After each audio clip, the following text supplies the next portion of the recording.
The amphitheater buzzed with excited chatter as students from across the galaxy settled into their seats.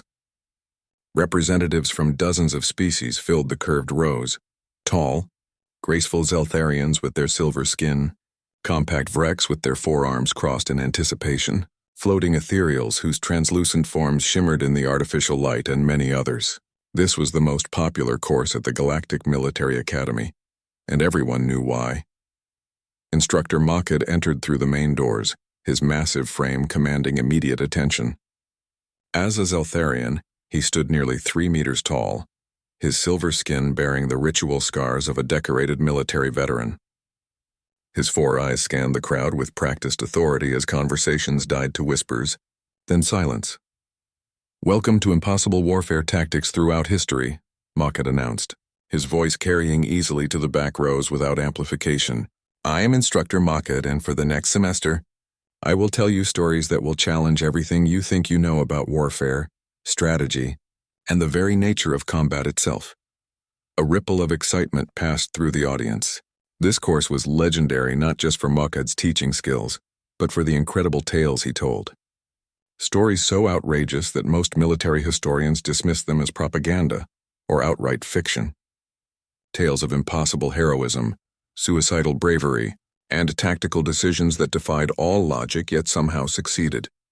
Today, Mokkad continued, activating the holographic display behind him, we begin with perhaps the most unbelievable collection of military accounts ever recorded. Tales from a small primitive world on the outer rim of the galaxy, a world called Earth. The display showed a blue and green planet unremarkable except for its single large moon. Several students chuckled. Earth was known as a backwater world, only recently admitted to the Galactic Federation. Its inhabitants, called humans, were considered interesting primarily for their unusual pack-bonding behaviors and their tendency to adopt other species as pets. These accounts come from Earth's military archives, Mokkad said, his voice taking on the rhythm of a master storyteller. Of course, no rational being believes them to be true. They are clearly exaggerated propaganda, designed to make these humans appear more formidable than they actually are, but they serve as excellent examples of how primitive cultures mythologize their past. In the third row, a small human student shifted uncomfortably in her seat. Shay Rasad was one of only 5 humans at the academy, part of the first exchange program since Earth joined the Federation. She had been looking forward to this class, but something about Mokkad's tone made her uneasy. "Let us begin with a tale from Earth's second global war," Mokkad said, the display changing to show primitive aircraft and crude weapons. According to human records, their pilots would deliberately crash their aircraft into enemy ships, sacrificing their own lives for minimal tactical gain.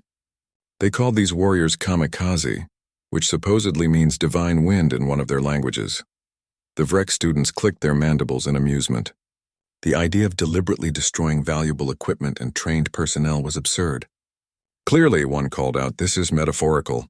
No species would waste resources so carelessly." "Precisely," Mokkad agreed, "but the humans maintain this actually happened. They claim over 3,800 of their pilots died in such attacks. Imagine believing such obvious fiction." The class erupted in laughter, but Shay felt her stomach tighten. Her great-grandfather had told her stories about kamikaze attacks. He had been there on one of the ships they targeted. The way he described it, with tears in his old eyes, had been nothing like the dismissive tone Mokkad was using. "Here's another favorite," Mokkad continued, clearly enjoying himself. "Humans claim that their soldiers would charge across open ground toward enemy positions armed with primitive projectile weapons. They would run directly into what they called machine gun fire, rapid-fire weapons that could kill dozens of attackers per minute. According to their records, entire units would advance knowing they would likely die, simply because their commanders ordered it."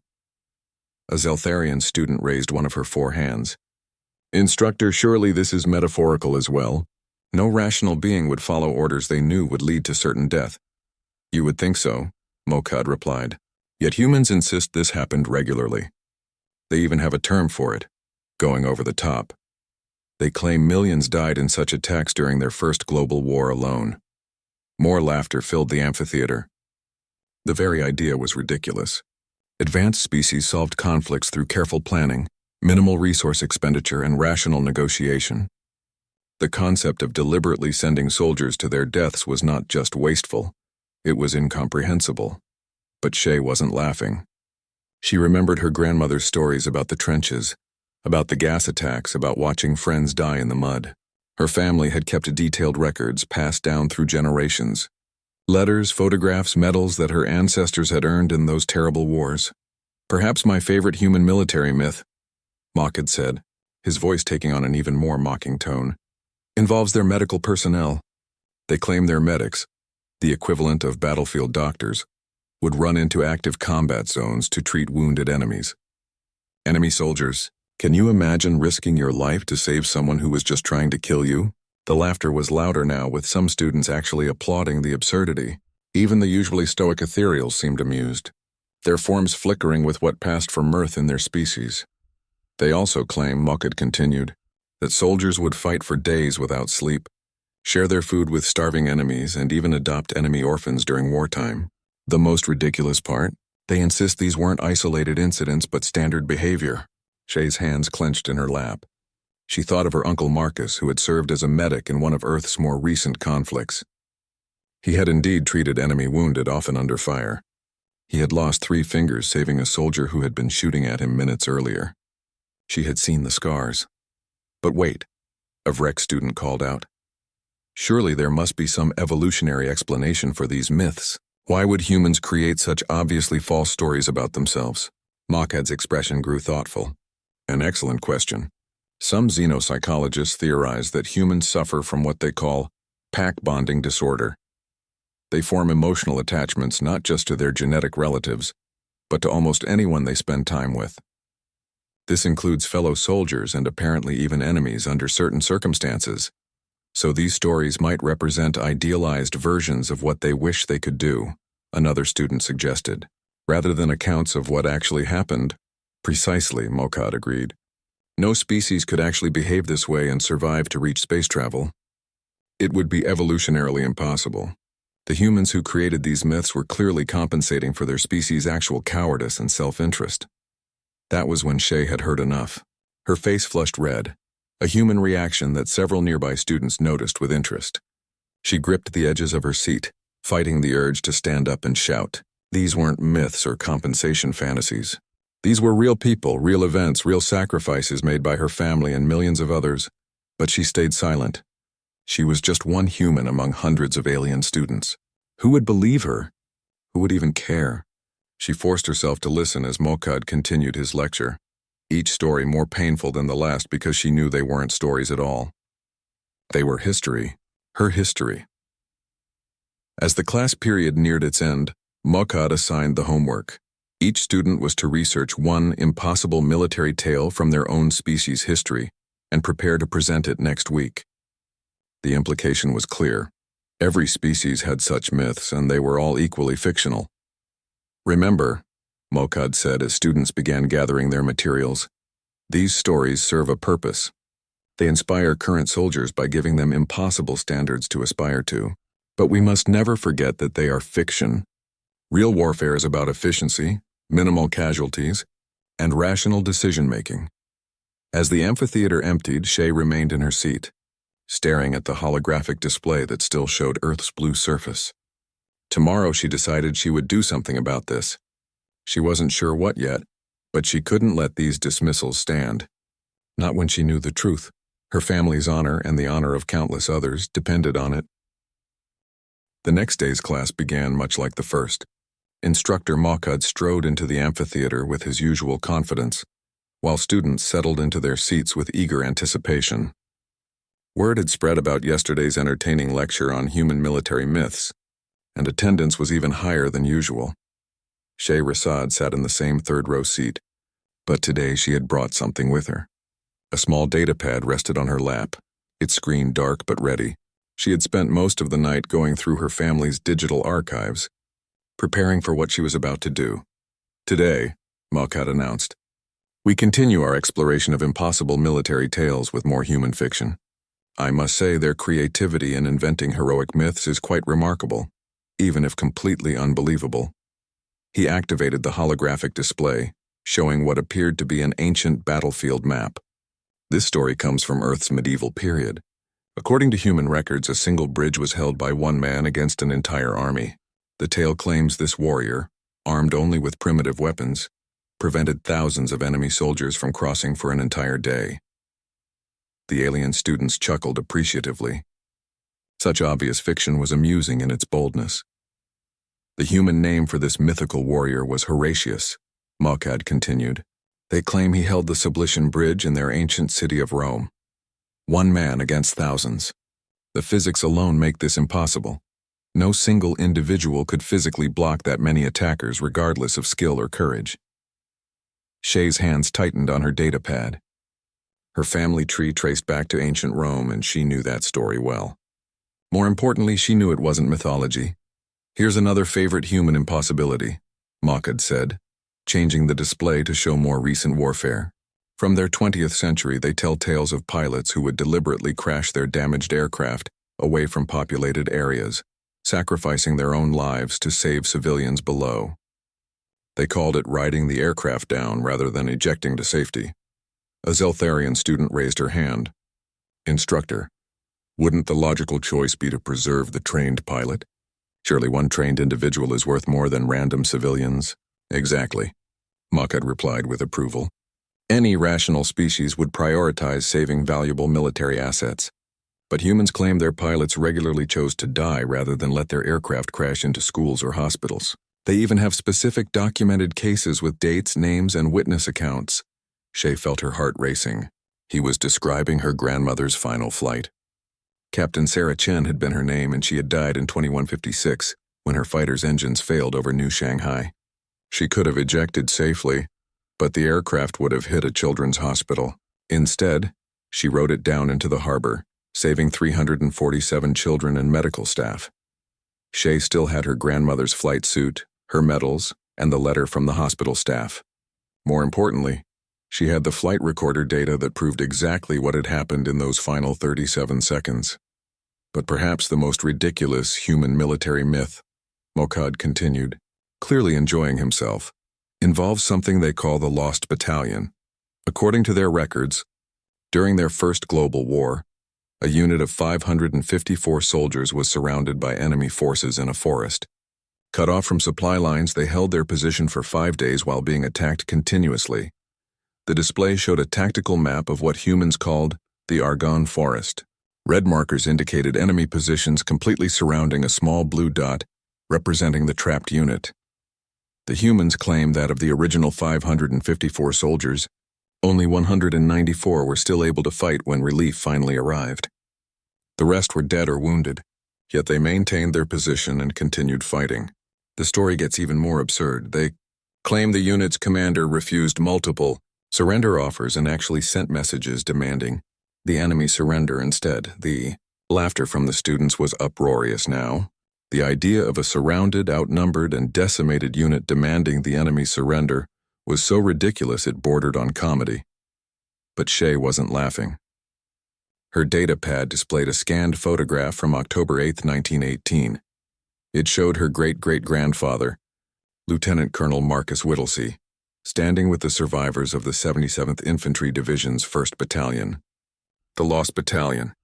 Her family still had his original field reports, written during those 5 days in the Argonne. Of course, a Vrex student called out, such behavior would be evolutionarily impossible. A species that wasted resources so carelessly could never achieve spaceflight. Precisely, Mokkad agreed, which proves these are mere fantasies. Humans invented these tales to compensate for their actual cowardice in combat. No real soldiers would behave so irrationally. That was the moment Shay could no longer remain silent. The word cowardice applied to her family, to her grandmother, who died saving children, to her great-great-grandfather who chose death over surrender, was more than she could bear. Her hand shot up into the air. Mokkad noticed the movement and nodded toward her. Yes, Student Rasad? Do you have a question about these human myths? Shay stood slowly, her datapad clutched in her hands. Every eye in the amphitheater turned toward her. She could feel her heart pounding, but her voice was steady when she spoke. That's my family history. The silence that followed was absolute. For several seconds, no one moved or spoke. Then nervous laughter began rippling through the crowd. Clearly, the human student was making some kind of joke. Mokkad's expression showed polite amusement. I appreciate your sense of humor, Student Rasad. But we're discussing serious military history here, even if it is fictional. I'm not joking, Shay said, her voice carrying clearly in the silent amphitheater. Lieutenant Colonel Marcus Whittlesey of the Lost Battalion was my great-great-grandfather. Captain Sarah Chen, who died saving the new Shanghai Children's Hospital, was my grandmother. And the bridge holder you mentioned, my family traces back to ancient Rome through the Horatii line. The laughter died completely. Mokkad's four eyes focused on her with new attention. Student Rasad, while I admire your creative family history, surely you don't expect us to believe that these obvious myths actually happened. They're not myths, Shay replied, activating her datapad. I have the records. Flight data from my grandmother's final mission. Field reports written by my great-great-grandfather during the 5 days in Argonne Forest. Genealogical data tracing my family back 26 generations. Photographs, letters, official military citations. She transmitted the data to the classroom's main display. The hologram flickered, then showed a scanned document written in faded ink. It was a field report dated October 5, 1918, signed by M. Whittlesey. Day 3 of encirclement, Shay read aloud. Ammunition running low. Casualties mounting. German forces continue to demand surrender. Have informed them that American soldiers do not surrender while they can still fight. Will hold position as ordered. Death before dishonor. The amphitheater was so quiet that the hum of the ventilation system seemed loud. Students leaned forward studying the display. The document looked authentic. The paper showed proper aging. The ink had the right chemical composition for the claimed time period, and the handwriting analysis matched other verified samples from the era. Shay changed the display to show flight recorder data. This is from October 12, 2156. My grandmother's fighter jet suffered engine failure at 15,000 feet over New Shanghai. She had 37 seconds to decide between ejecting safely or staying with the aircraft to control its crash. The data showed altitude dropping rapidly, engine failure cascades, and then, most chillingly, the pilot's voice on the radio. Tower, this is Captain Chen, engine failure, losing altitude fast. I can reach the harbor if I stay with her. Tell my family I love them. Mokkad stared at the data, his confident demeanor beginning to crack. Student Rasad, even if these documents are authentic, they could represent isolated incidents. Exceptions rather than typical behavior. Isolated. Shay's voice carried a note of incredulity. Instructor, you've been describing human military behavior as if it were fiction. But it's not. This is how we fight. This is who we are. These aren't myths, they're Tuesday. She pulled up more data. Casualty reports, medal citations, unit histories. Would you like to see the records from Thermopylae? Iwo Jima? Stalingrad? Gettysburg? Every human war has hundreds of examples like these. Thousands. We don't think they're impossible or mythical. We think they're normal. A Zeltharian student in the back raised her hand tentatively. But student Rasad, such behavior would be evolutionarily disadvantageous. How could a species that regularly sacrifices its own members for minimal tactical gain ever survive to reach the stars? Shay turned to face the questioner. Because we don't sacrifice our own for minimal tactical gain. We sacrifice ourselves for each other. For our families, our communities, our species. Those children my grandmother saved, some of them became doctors, teachers, engineers. Some of them helped design the ships that carried humans to the stars. The silence stretched on as the implications sank in. If these records were real, if humans actually behaved this way regularly, then everything the galactic community thought they knew about human nature was wrong. Mokkad finally found his voice. Student Rasad, Instructor Mokkad's office was larger than most student dormitories, with walls lined by military histories from dozens of worlds. Ancient weapons and artifacts from various galactic conflicts were displayed in protective cases. But today, all attention focused on the small human student sitting across from his massive desk, her datapad connected to his main display system. Show me everything, Mokkad said, his four eyes fixed intently on Shay. If you're claiming that human military mythology is actually factual history, I need to see irrefutable proof. Shay activated her family's digital archive. Where would you like me to start? I have records going back over 600 Earth years. Military service, medals, citations, personal letters, photographs, DNA verification for genealogy. Start with your grandmother, the pilot who supposedly chose to die rather than eject safely. The display showed a photograph of a young woman in military dress uniform, standing next to a sleek fighter aircraft. Captain Sarah Chen, according to the data overlay, age 27 at the time of death. Here's her service record, Shay continued. Graduated top of her class from flight school. 47 combat missions, 3 confirmed saves of civilian aircraft in distress, 0 disciplinary actions. The new Shanghai incident was her 48th mission. Mokkad studied the technical readouts. These flight recorder files, they appear genuine.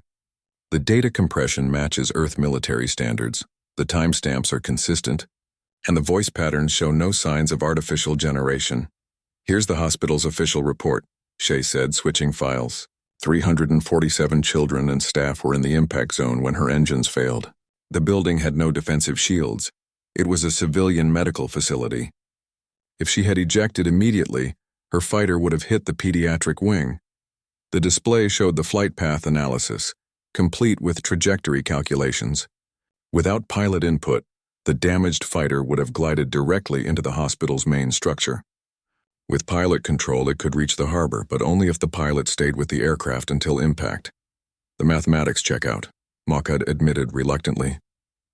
But surely this was an aberration, one individual making an irrational choice under extreme stress. Here are 17 similar incidents from that same year, Shay replied, pulling up a new file. Pilots choosing to die rather than let their aircraft crash into populated areas. This is just from Earth's Pacific Defense Fleet. I can show you records from every human military branch going back centuries. Mokkad's confidence was visibly shaken. Show me the Lost Battalion records, your great-great-grandfather. The display changed to show a military portrait of a stern-faced human in an olive-colored uniform. Lieutenant Colonel Marcus Whittlesey, 1st Battalion, 308th Infantry Regiment, 77th Infantry Division. These are his original field reports, Shay said, written during the 5 days they were surrounded. You can see the progression. Initial confidence, growing desperation, casualty reports, and always the same refusal to surrender. Document after document scrolled past. October 2nd, position secure, good defensive ground. October 4th, heavy casualties, ammunition running low, still holding. October 6th, Germans demanded surrender again. Told them Americans don't quit. October 7th, down to half strength, no food, sharing rifle rounds. Still here. The casualty reports are consistent with the tactical situation, Mokkad observed, his expertise forcing him to analyze the data objectively. The ammunition consumption rates match the recorded engagement intensity. The timeline aligns with confirmed historical events. Here's the telegram he sent on day 4, Shay continued. When German forces offered terms for surrender, he replied, "Our mission is to hold this position. American soldiers do not abandon their posts. If you wish to surrender, we will accept." Mokkad stared at the document. He actually told his besiegers to surrender, while surrounded and outnumbered 10-1? Standard human military attitude, Shay replied matter-of-factly. We don't consider ourselves beaten until we're dead, sometimes not even then. This is impossible, Mokkad muttered. No rational being behaves this way. The mathematical probability of survival decreases with every hour they remained. Any logical commander would have surrendered to preserve his troops' lives. But you're thinking like a Zeltharian, Shay explained patiently. Your species evolved as careful planners. You calculate odds, minimize risks, preserve resources. Humans evolved differently. We formed packs, and pack members don't abandon each other. Ever. She switched to a new file. Here's something that might help you understand. These are psychological evaluations from human military candidates. Look at the consistent patterns. Every human soldier tests positive for what we call protective instinct disorder. The medical data showed brain scan patterns, stress response measurements, and behavioral assessments. Every human subject showed the same unusual neural activity when presented with scenarios involving protecting others. Your scientists would probably classify this as a mental illness, Shay continued. The compulsive need to protect others even at the cost of our own lives. But for humans, it's not a disorder. It's normal. It's how we survived long enough to reach the stars. Mokkad was studying the brain scans with growing amazement. These neural patterns, they show that human brains literally cannot properly function when pack members are threatened. The logical decision-making centers become subordinate to protective instincts. Now you're getting it, Shay said. We don't make calculated military decisions the way other species do. When someone we consider family is in danger, we stop thinking about odds and start thinking about how to save them. The Lost Battalion didn't surrender because they were protecting each other. But how did your species survive to spacefaring capability with such reckless behavior? Shay smiled for the first time in their conversation. Because it works. Not always, not for individuals, but for the species. When humans protect each other, we protect our knowledge, our culture, our future. Those children my grandmother saved? One of them grew up to design our first interstellar engines. She pulled up more records. Here's something interesting. Human military effectiveness actually increases when casualties mount. Other species become more cautious as losses grow. Humans become more determined. We call it getting our backs up. The data showed battle analyses from multiple human conflicts. In every case, human units fought more aggressively and effectively as their situation became more desperate. What should have been a death spiral became enhanced performance. This is unprecedented, Mokkad said slowly. Most species show declining performance as casualties increase. Morale breaks, command structure fails, units retreat or surrender. But humans get angry, Shay finished. And angry humans are dangerous humans. We don't retreat when our friends are dying, we charge. We don't surrender when we're surrounded, we break out. We don't give up when the odds are against us, we change the odds. Mokkad leaned back in his chair, his worldview fundamentally shaken. Student Rasad, if what you're showing me is accurate, if these records are genuine, then humanity represents something entirely unprecedented in galactic military history. We're not unprecedented, Shay corrected gently. We're just different. Every species has its own way of fighting, its own strengths and weaknesses. This is ours. But the implications, Mokkad trailed off, then looked directly at her. Student Rasad, I need to verify these records through independent sources. If they prove authentic, this information will need to be shared with military commands across the galaxy. I understand, Shay replied. But instructor, there's something else you need to know. These aren't ancient history. We still fight this way. Human military doctrine hasn't changed. If anything, we've gotten better at it. She activated one final file. These are recent training records from Earth's military academies. Every human soldier still takes the same oath my great-great-grandfather took. Death before dishonor. Leave no one behind. The mission comes first, but people matter most. Mokkad stared at the oath, reading it multiple times. People matter most. But you just said the mission comes first. Because the mission is usually about protecting people, Shay explained. And if you have to choose between completing the mission and saving your squad, well, that's when humans get creative. We find ways to do both or die trying. Die trying, Mokkad repeated softly. Your entire species is willing to die trying. For the right cause, Shay confirmed. For family, for friends, for innocent people we've never met. Yes, we're willing to die trying. We always have been. As their meeting ended, Mokkad sat alone in his office, staring at the evidence Shay had provided. If her claims were true, then humanity wasn't just another member species of the Galactic Federation. They were something far more dangerous and far more valuable than anyone had realized. He reached for his communication device. The Academy's leadership needed to see this immediately. And after that, this information would change everything. Within 6 hours of Mokkad's report reaching the Academy's senior staff, the quiet corridors of the research wing buzzed with unprecedented activity. Military historians, xenobiologists, data verification specialists, and psychological analysts had been summoned from across the galaxy. What had started as one student's claim about her family history had become the most significant intelligence discovery in Federation history. Dr. Vexhai, the Academy's chief xenobiologist, led the verification team. Her 6 tentacled arms worked frantically across multiple analysis stations as she processed Shay's family records. Each document, photograph, and data file was subjected to the most advanced authentication procedures available to galactic science. The DNA traces are consistent, she announced to the gathered team. Genetic markers match the claimed family lineage across 26 generations. The aging patterns on the physical documents are correct for their claimed dates. Carbon dating confirms the paper sources. Ink composition matches period-appropriate materials. Professor Keithvar, a Zeltharian military historian whose expertise spanned 3,000 years of galactic warfare, studied the tactical analyses with growing amazement. These battle reports follow standard human military format, but the content defies every principle of rational warfare we've established. He projected a tactical map of the Argonne Forest engagement onto the main display. Look at this situation analysis. The lost battalion was surrounded, outnumbered 10-1, cut off from supply lines and taking casualties at an unsustainable rate. Any competent commander would have surrendered to preserve his remaining forces.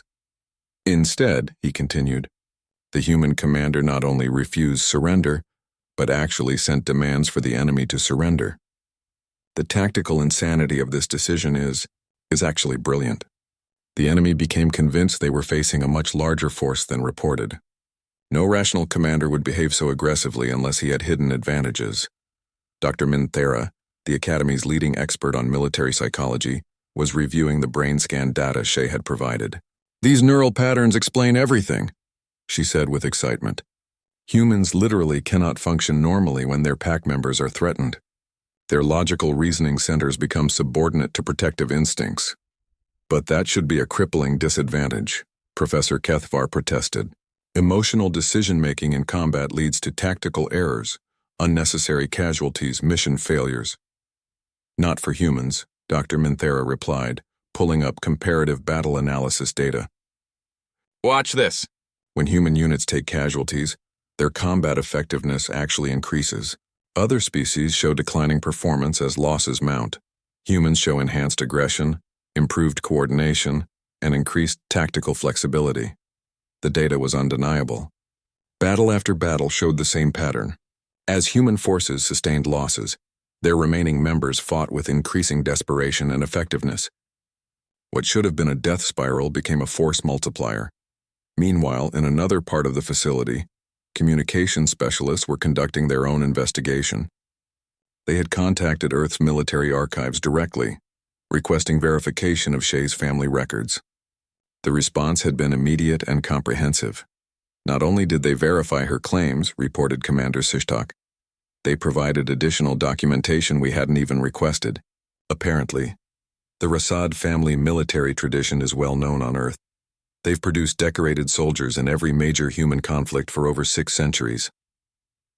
More troubling, he continued, is what Earth's military command told us when we asked if these cases were exceptional. They seemed confused by the question. According to them, this is normal human military behavior. They have hundreds of thousands of similar cases on file. Dr. Vexhai's tentacles writhed with agitation. Hundreds of thousands?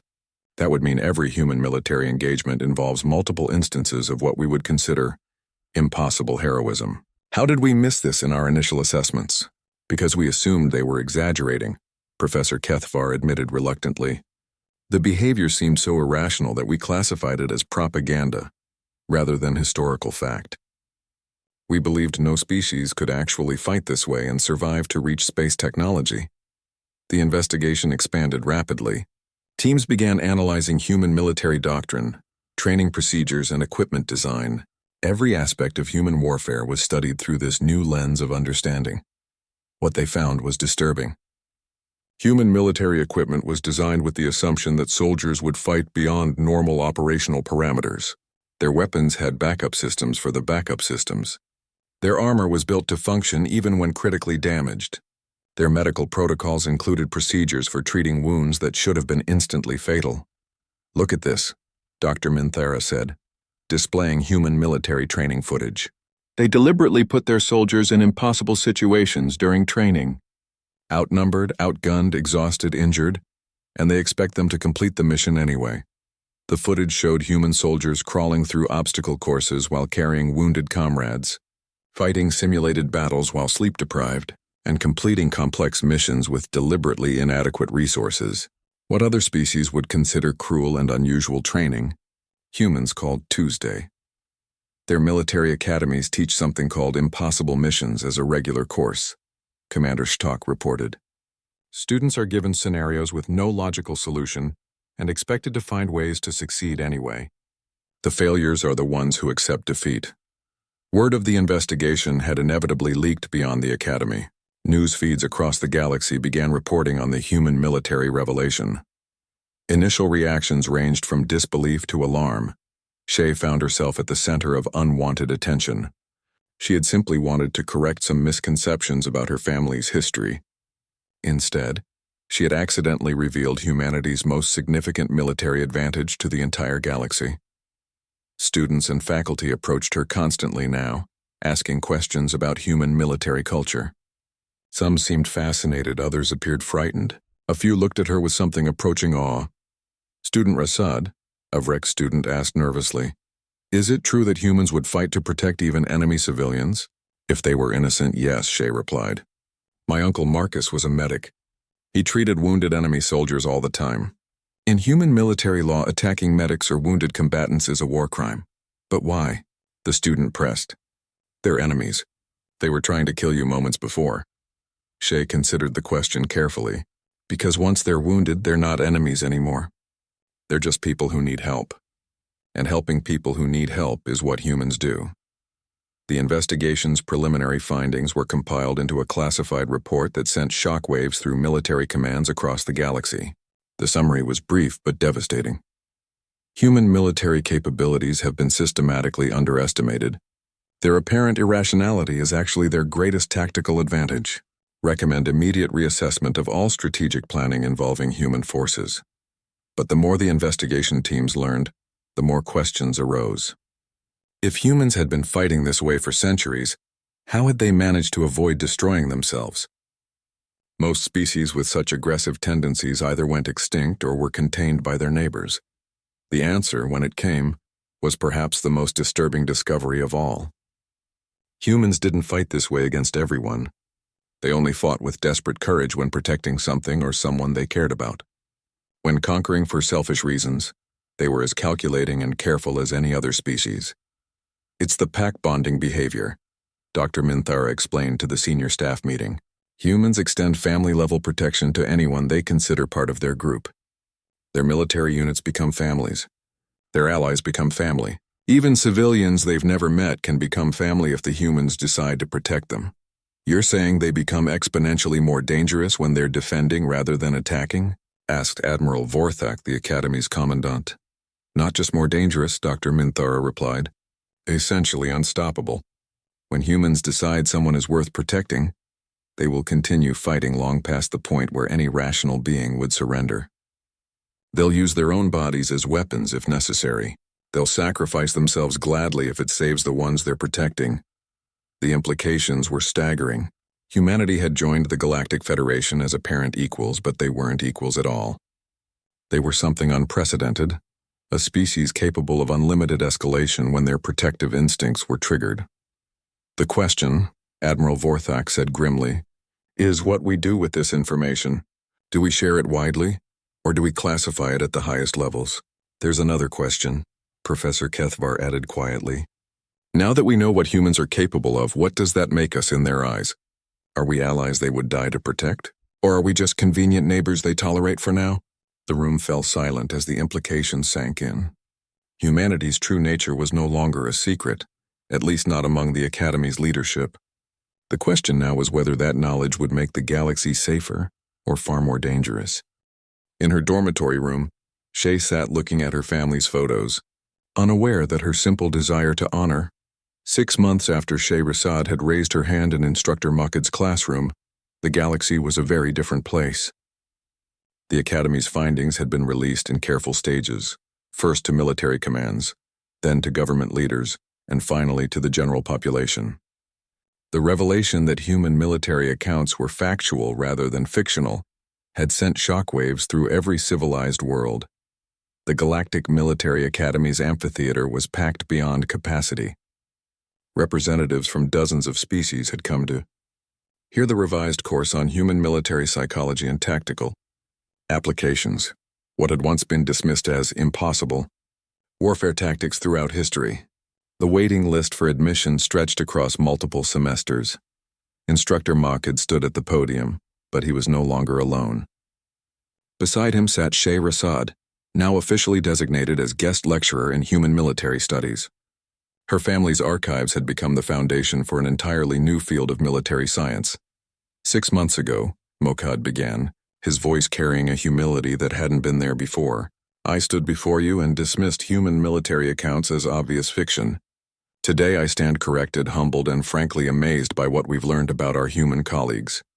The audience listened with rapt attention. This wasn't just academic interest anymore. This was intelligence that could determine the fate of civilizations.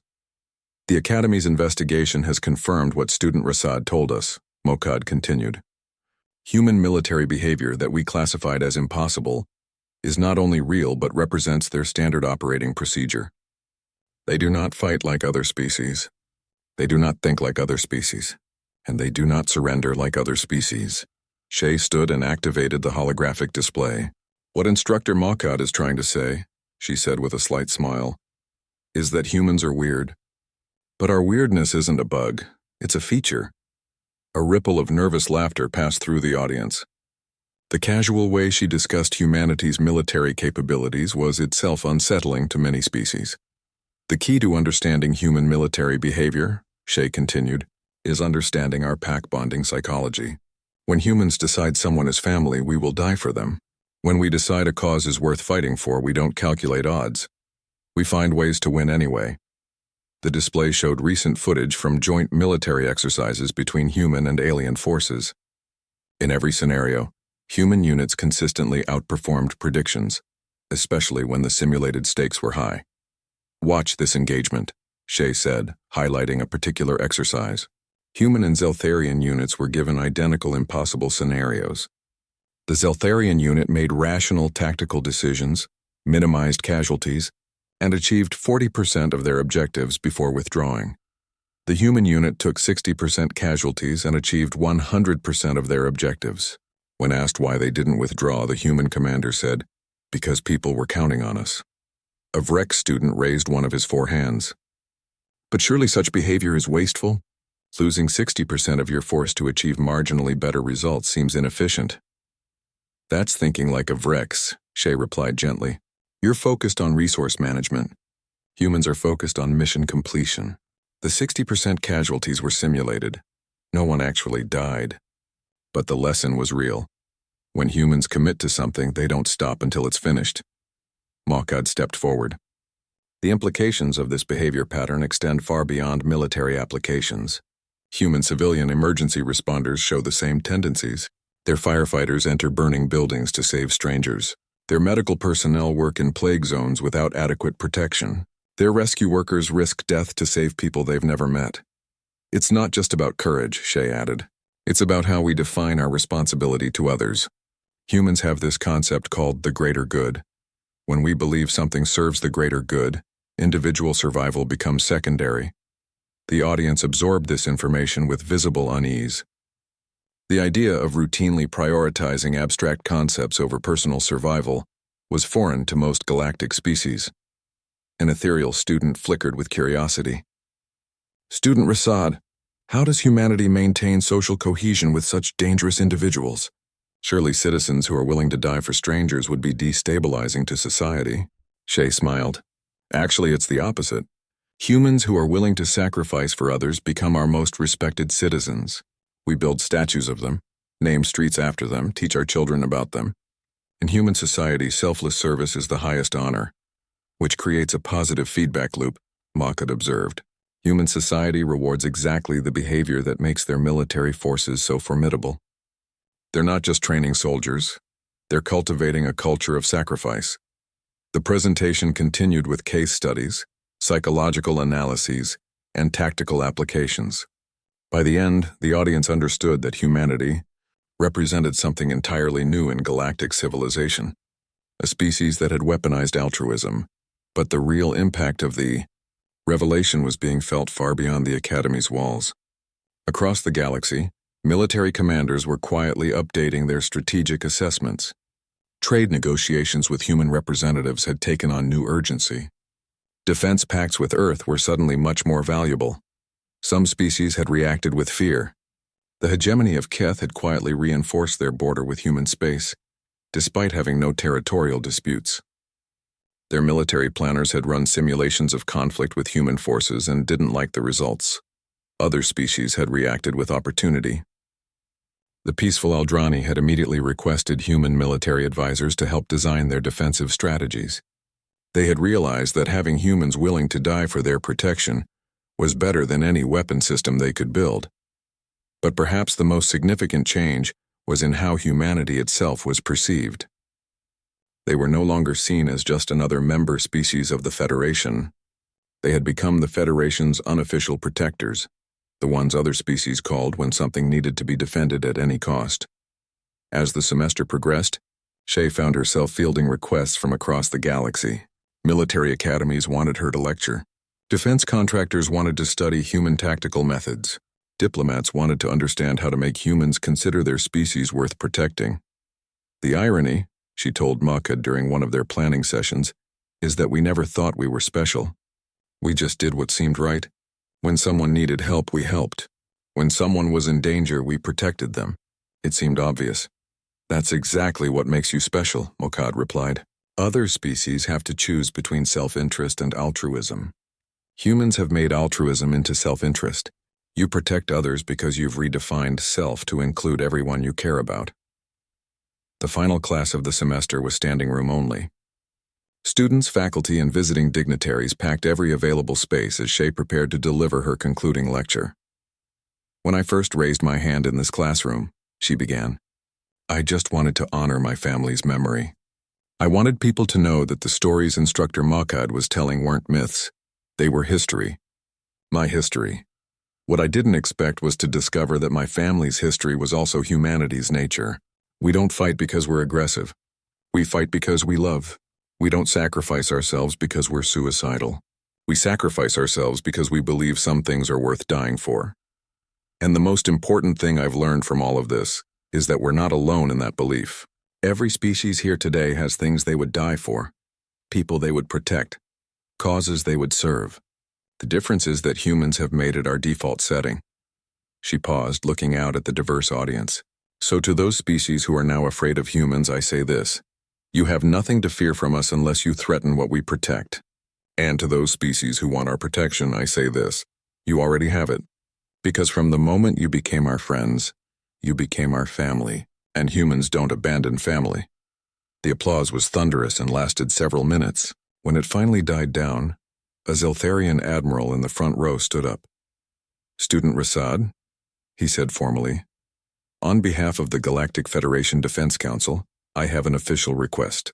Would humanity consider serving as the Federation's rapid response force? When civilians need protection, when colonies need defending, when someone needs help against impossible odds?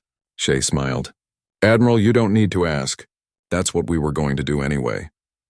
Later that evening, as the academy settled into quiet, Shay sat in the same amphitheater where everything had started. The holographic display still showed Earth, blue and green and peaceful in the starlight.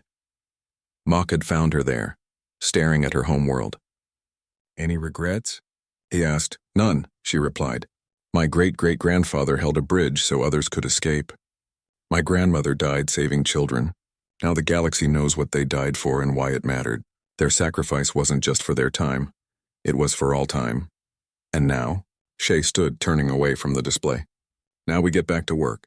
The galaxy is full of people who need protection, and humans are really good at providing it. As they walked out together, neither of them noticed the message that had just app.